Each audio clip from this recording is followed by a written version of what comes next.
Hello students, biology.com में आप सबका स्वागत है। आज हम मानव शुक्राणु की संरचना समझने वाले हैं। ह्यूमन स्पर्म या मानव शुक्राणु। ठीक है, देखो एम्ब्रियोलॉजी में आपको स्पर्मेटोजेनेसिस समझने से पहले अगर आप शुक्राणु की संरचना समझे तो शुक्र जनन या स्पर्मेटोजेनेसिस आपको और अच्छी तरीके से समझ में आएगा। पहले हम शुक्राणु की संरचना समझते हैं, अगले वीडियो में हम शुक्राणु जनन या स्पर्मेटोजेनेसिस समझने वाले हैं। देखो सबसे पहले बात करते हैं शुक्राणु की संरचना। तो मानव में जो शुक्राणु होता है वो शुक्राणु चम्मच के आकार का होता है, कुछ चम्मच आकार का, चम्मच के आकार का होता है। अलग अलग जीवों में शुक्राणु का आकार जो होता है वो अलग अलग होता है। जैसे पक्षियों में जो होता है ये स्पाइरल होता है, स्पाइरल सर्पिल आकार का होता है। इस तरह मेंढक जो है उस मेंढक में ये कटार के आकार का होता है, जैसे कटार होती है इस तरह के आकार का होता है, कटार जैसे। पक्षियों में यूं सर्पिल आकार होता है, तो इसका आकार अलग अलग होता है। मनुष्य में शुक्राणु का जो आकार है वो आकार चम्मच के आकार का होता है। कैसा होता है? चम्मच के आकार का होता है। और ये जो आकार का निर्धारण है वो उसके केंद्रक के आकार पर निर्भर करता है। ये जो आकार होता है शुक्राणु का वो आकार उसके केंद्रक के आकार पर निर्भर है, के आकार पर निर्भर रहता है। जैसा केंद्रक का आकार होगा तो वैसा ही शुक्राणु का आकार होगा। ठीक है, अब शुक्राणु की जो संरचना है उसे हम 3 भागों में बांटते हैं। शुक्राणु की संरचना को समझने के लिए उसके 3 प्रमुख भाग है। कुछ बुक में इसमें 4 भाग भी दिए होते हैं, हम 4-3 दोनों तरीके से समझ लेंगे इसको। देखो शुक्राणु जो है उसके 4 प्रमुख भाग होते हैं, ऐसे समझ लो। चलो शुक्राणु जो है उसके 4 प्रमुख भाग होते हैं, जिसमें कुछ इस तरह की संरचना इसकी होती है। जिसका सबसे पहला जो भाग होता है वो हेड कहलाता है या शीर्ष, हेड या शीर्ष कहलाता है। ठीक है, इसके बाद दूसरा एक छोटा सा भाग नेक, यहां से लेकर यहां तक का ये जो भाग बनाया ये नेक या ग्रीवा, गर्दन। इसके बाद का जो फैला हुआ भाग होता है थोड़ा सा,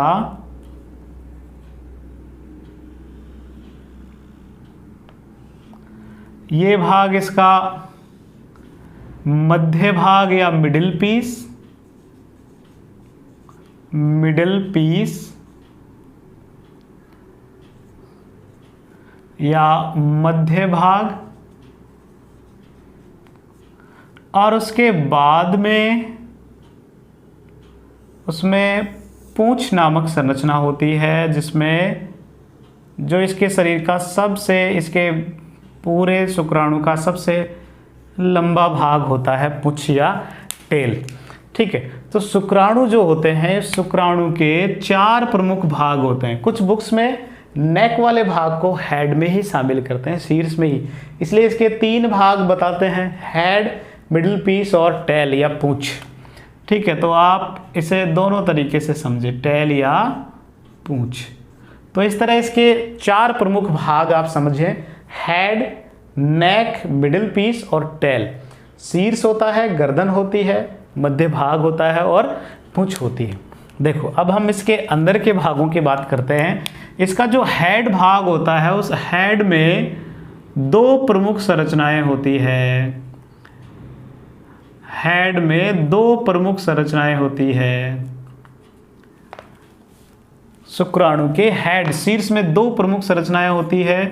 पहली जो टोपी जैसी संरचना होती है इसके सिर पर, उसे एक्रोसोम कहते हैं, एक्रोसोम कहते हैं, एक्रोसोम।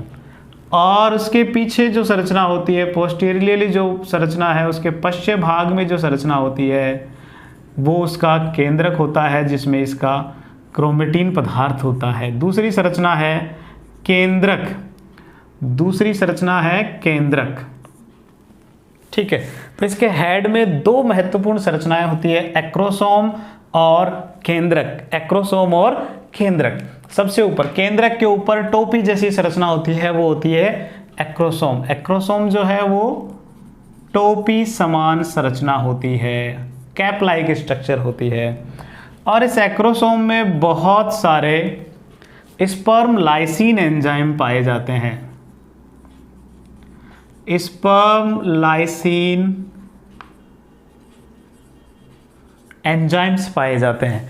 एक्रोसोम जो होता है, जो टोपी समान संरचना सबसे ऊपर है, उस पर एक्रोसोम जो है उसमें स्पर्म लाइसिन एंजाइम होते हैं, जो क्या करते हैं, जो जब अंडाणु से जब ये निषेचन करने पहुंचेंगे तो अंडाणु की भित्ति में प्रवेश करने के लिए उसकी भित्ति को गलाते हैं, उसको भेदने का कार्य करते हैं। तो एक्रोसोम जो है वो अंडाणु की भित्ति को भेदने का कार्य करते हैं। अंडाणु की भित्ति को भेदने का कार्य करते हैं। जब शुक्राणु अंडाणु के नज़दीक जाएगा तो एक्रोसोम जो है वो इन स्पर्म लाइसिन एंजाइम्स को उसके ऊपर रिलीज कर देगा और फिर वहाँ उस जगह से एक्रोसोम की भित्ति में एक गर्त गड्ढा हो जाएगा, उसमें फिर ये प्रवेश करना आसान हो जाएगा। तो अंडाणु की भित्ति को भेदने का, उसमें छेद करके अंदर प्रवेश करने का जो कार्य करवाता है वो कौन करवाता है? एक्रोसोम करवाता है। और वो एंजाइम से सारे कई प्रकार के एंजाइम्स होते हैं, उन्हें स्पर्म लाइसिन एंजाइम कहते हैं। क्या कहते हैं? स्पर्म लाइसिन एंजाइम कहते हैं। इसका एक उदाहरण स्पर्म लाइसिन में जैसे हाइलूरोनिडेज एक प्रकार का स्पर्म लाइसिन एंजाइम है, जो एग्जाम्स में अधिकतर पूछा जाता है कि लाइक्रोसोम में कोई सा एक एंजाइम का नाम बताइए, तो वो एंजाइम है हाइलूरोनिडेज। इसके अलावा इसुक्राणु की जो भित्ति है उस पर ऊपरी भित्ति पर विशेष तरह के अम्लीय प्रोटीन्स पाए जाते हैं। अम्लीय प्रोटीन पाए जाते हैं। क्या पाए जाते हैं? अम्लीय प्रोटीन पाए जाते हैं, जिन्हें एंटी फर्टिलाइजिन कहते हैं। एंटी फर्टिलाइजिन कहते हैं। ये एंटी फर्टिलाइजिन्स जो है अपने ही जाति के अंडाणु को पहचानने का कार्य करते हैं। एंटी फर्टिलाइजेंस का कार्य क्या है? ये स्वजाति पहचान का कार्य, हम कह सकते हैं स्वजाति, अपनी जाति को पहचान करने का कार्य करते हैं। अंडाणु जो है उस पर फर्टिलाइजिन होता है, शुक्राणु पर एंटी फर्टिलाइजिन होता है और इन दोनों से पहचान होती है। आप इसे समझ सकते हो ताला और चाबी वाला सा संबंध है।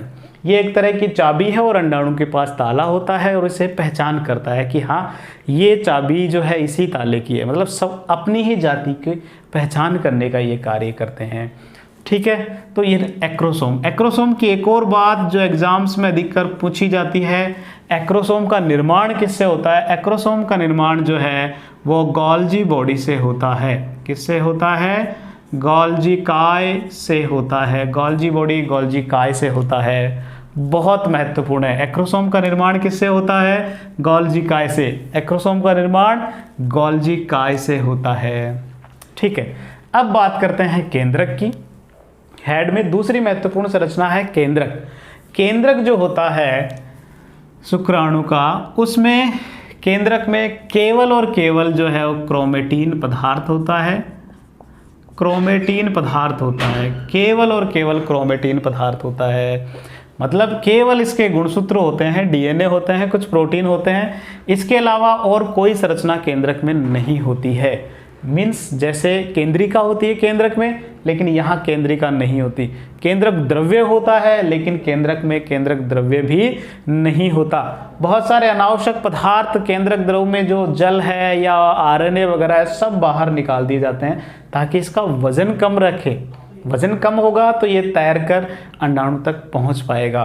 तो केंद्रक में हल्का बनाने के लिए केंद्रक को या इसके पूरे भाग को बहुत सारे अनावश्यक पदार्थों को बाहर निकाल दिया जाता है। तो केंद्रक में केवल और केवल क्रोमेटीन पदार्थ पाए जाते हैं, बाकी केंद्रिका भी नहीं होती, केंद्रक द्रव्य नहीं होता, आरएनए भी इसमें नहीं होता है। ठीक है, ये दो भाग हो गए हेड के। अब बात करते हैं हम नेक रीजन की। किसकी बात करते हैं? नेक या ग्रीवा भाग। जो केंद्रक होता है उस केंद्रक के जस्ट नीचे यहाँ एक गर्त पाया जाता है, गड्ढा सा पाया जाता है। उस गड्ढे के नज़दीक दो केंद्रक पाए जाते हैं। इनकी व्यवस्था भी बड़ी विशेष होती है। दो तारक केंद्र पाए जाते हैं। तारक काय सेंट्रोसोम होता है, तारक काय नहीं, तारक काय जब डिवाइड होता है दो स्ट्रक्चर बनाता है, सेंट्रियोल, तारक केंद्र। तो यहाँ दो तारक केंद्र होते हैं और ये तारक केंद्र कुछ इस तरीके से व्यवस्थित होते हैं। तारक केंद्र कुछ इस तरीके से व्यवस्थित होते हैं। जो केंद्रक के नज़दीक होता है उसे समीपस्थ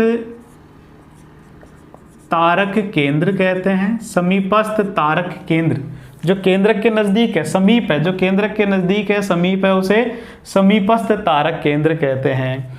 ये जो समीपस्थ तारक केंद्र जो है, ये समीपस्थ तारक केंद्र इस शुक्राणु की जो मुख्य अक्ष है, हम एक अक्ष मान लेते हैं, ये सीधी वाली, इस अक्ष के लंबवत होता है। तो ये मुख्य अक्ष के लंबवत होता है। कौन सा? समीपस्थ तारक केंद्र मुख्य अक्ष के लंबवत यानी कि 90 डिग्री का कोण बनाते हुए रहता है। ठीक है, ये समीपस्थ तारक केंद्र करता क्या है? ये जब निषेचन होगा, उस निषेचन की क्रिया के बाद में विदलन की क्रिया को प्रारंभ करवाता है। तो इसका कार्य बहुत महत्वपूर्ण है। निषेचन के पश्चात, निषेचन के बाद विदलन को प्रारंभ करवाता है। विदलन प्रारंभ करता है, विदलन की क्रिया प्रारंभ कराता है, तर्कु तंतु बनाने का कार्य करता है। आप इससे ऐसे भी लिख सकते हैं, बुक्स में कुछ ऐसा होता है कि ये तर्कु बनाने का कार्य करते हैं। तर्कु तंतु, शुरुआत में तर्कु तंतु इससे बनते हैं, समीपस्थ तारक केंद्र से। ठीक है, दूसरी बात करते हैं। ये है जो केंद्रक से दूर है इसलिए इसे दूरस्थ तारक केंद्र कहते हैं, दूरस्थ तारक केंद्र कहते हैं। और ये जो दूरस्थ तारक केंद्र है ये अक्षीय तंतु बनाते हैं। दूरस्थ तारक केंद्र क्या बनाते हैं? अक्षीय तंतु बनाते हैं, अक्षीय तंतु बनाते हैं। एक्सियल फिलामेंट अक्षीय तंतु बनाते हैं। अक्षीय तंतु इसके बाद में यहाँ यूँ पूरे इसकी लंबाई में फैले रहते हैं। यहाँ नेक से शुरू होते हैं, मिडिल पीस में, मिडिल पीस से लेकर टेल में, पूरी में ये अक्षीय तंतु फैले रहते हैं। अक्षीय तंतु का जो विन्यास होता है वो 9+2 होता है, यानी कि 9 तंतु परिधि पर होते हैं। जैसे 2 तंतु तो बीच में होंगे और इनके चारों ओर 9 तंतु होंगे, बीच में 2, 9 तंतु इनके चारों ओर। इस तरह की व्यवस्था होती है अक्षीय तंतुओं की। किसमें? दूरस्थ तारक केंद्र जो है वहाँ से निकलते हैं अक्षीय तंतु। ठीक है, अब हम निकालते हैं अक्षीय तंतु। 2 भाग हो गए, ग्रीवा भाग हो गया। इसके बाद अगला है मिडिल पीस या मध्य भाग। तो मध्य भाग का निर्माण जो है इस दूरस्थ तारक केंद्र से जो अक्षीय तंतु निकले उनसे होता है। और ये अक्षीय तंतु न केवल मध्य भाग में बल्कि ये उसके टेल भाग, जो पुच्छ भाग है, उसमें भी फैले रहते हैं। इस तरह पूरे आगे की सारी संरचनाएं अक्षीय तंतुओं के इर्द गिर्द ही होती है। इस तरह अक्षीय तंतु इसमें व्यवस्थित रहते हैं। ठीक है, आप इसको तंतु रूप में बना दें। इनकी व्यवस्था जो है वो कैसी होगी? 9+2 यानी कि 9 परिधि पर और 2 जो है वो अंदर केंद्र में होंगे। इस तरह जो है ये व्यवस्थित रहते हैं अक्षीय तंतु। ये मध्य भाग में भी होते हैं और टेल भाग में भी होते हैं अक्षीय तंतु। ठीक है, अब बात करते हैं मध्य भाग की। मध्य भाग जो है वो बना किससे? अक्षीय तंतु से तो बना ही बना है, साथ में इसमें और विशेष संरचनाएं होती है और वो होते हैं माइटोकॉन्ड्रिया यहाँ इसमें व्यवस्थित होते हैं। और माइटोकॉन्ड्रिया की व्यवस्था भी बड़ी विशेष होती है। माइटोकॉन्ड्रिया जो होते हैं वो यूं सर्पिल रूप से व्यवस्थित होते हैं। किस तरीके से? सर्पिल रूप से, सांप की तरह यूं लिपटे हुए रहते हैं। इस तरह इनकी व्यवस्था होती है। इस तरह सांप के रूप में ये व्यवस्थित रहते हैं, सर्पिल रूप से व्यवस्थित रहते हैं। कौन? माइटोकॉन्ड्रिया। ये जो संरचनाएं हैं ये सब के सब क्या है? माइटोकॉन्ड्रिया कॉन्ड्रिया है। और माइटोकॉन्ड्रिया किस रूप में व्यवस्थित है? सर्पिल रूप से व्यवस्थित है, सांप की तरह यूं लिपटे हुए हैं। किसके चारों ओर? अक्षीय तंतुओं के चारों ओर इस तरह व्यवस्थित है। और इस माइटोकॉन्ड्रिया की सर्पिल व्यवस्था जो है, ये जो सर्पिल स्पाइरल स्ट्रक्चर जो है, उसे निबेन कर्ण कहते हैं। निबेन कर्ण कहते हैं। निबेन कर्ण कहते हैं। क्या कहते हैं? निबेन कर्ण कहते हैं। माइटोकॉन्ड्रिया की ये जो सर्पिल रूप से जो व्यवस्था है, इसे ही निबेन कर्ण कहते हैं। क्या कहते हैं? निबेन कर्ण कहते हैं। अब इसके मध्य भाग और जो हमने शीर्ष भाग में देखा कि चूंकि इसे हल्का रहना है शुक्राणु को, तो अनावश्यक पदार्थ जितने भी है, जितना भी कोशिका द्रव्य है, वो सारा बाहर निकाल दिया जाता है।